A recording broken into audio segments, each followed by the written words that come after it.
y'all gonna do? If you thinking you hard, homie, where's your crew? I rep 24/7, yo, I'm 7-Eleven. I'm rapping all the time, I'm spitting.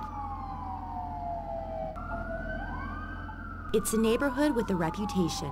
Guns, gangs, and violence are often associated with the Jane-Finch community in Toronto, a negative image that this man wants to change. I wouldn't call it a community name.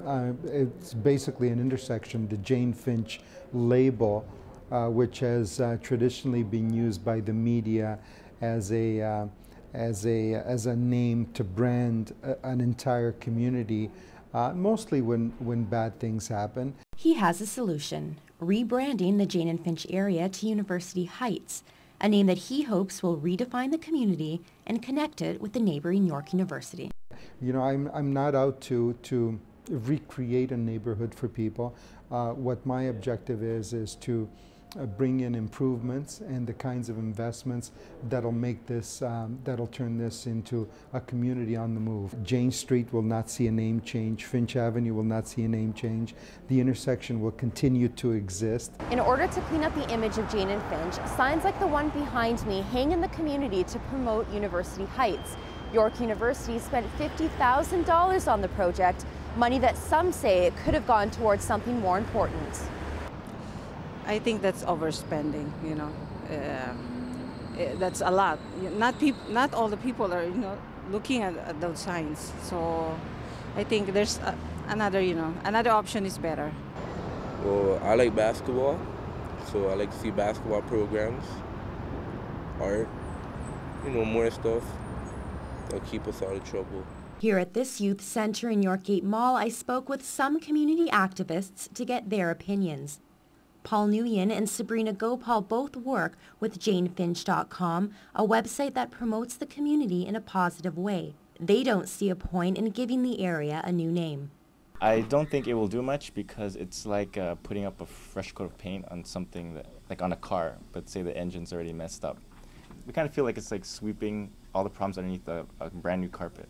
Policymakers, politicians, we don't identify with them. They don't speak on the experience that we're living, and this is a lived experience.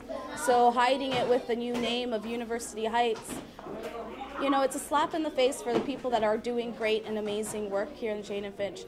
So what's next on the agenda? A new subway through York University into Vaughan, a $3 billion investment in the community, in jobs, in new developments, in growth, new tenant programs like landlord licensing, or the intermediary step of doing audits, trying to improve the housing stock in the neighborhood.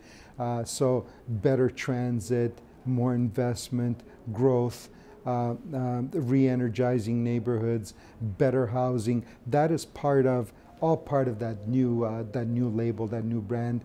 Others say that different issues should be addressed.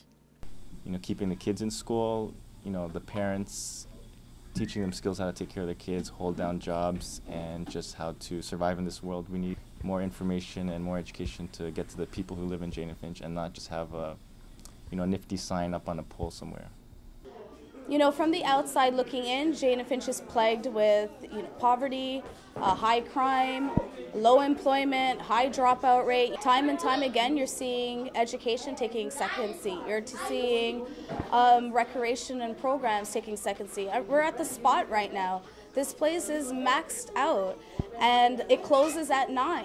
What happens to the kids that aren't engaged, or what happens to these kids after 9 o'clock? We have shared use facility agreements that we are in the process of negotiating and renegotiating with the school boards in terms of providing public space for young people to be able to go to, run programs out of, and so on. We are looking at the notion of a trade school in the area where young people who don't have the skills to be able to get meaningful employment can come to a facility to do some of that pre-apprenticeship training. I understand. I know that that's new, and we're in the process of creating that, but hopefully we'll be able to bring that through. Now that this is happening, some wonder how the rebranding will affect the community in the future, especially the younger generation. These kids, yeah. The kids will probably grow up thinking that Jane Finch is University Heights, and there will be a disconnect. But people like me that have seen Jane-Finch and been a part of the history of Jane-Finch, where does that voice get played out in this thing? Councillor Perruzza says he does understand the issues that exist in the Jane-Finch community. According to him, rebranding it to University Heights is a step in the right direction. But some people in the neighborhood disagree. To them, Jane-Finch is more than just a brand. It's a part of their history and a piece of their identity. Deborah Waines, RTV News.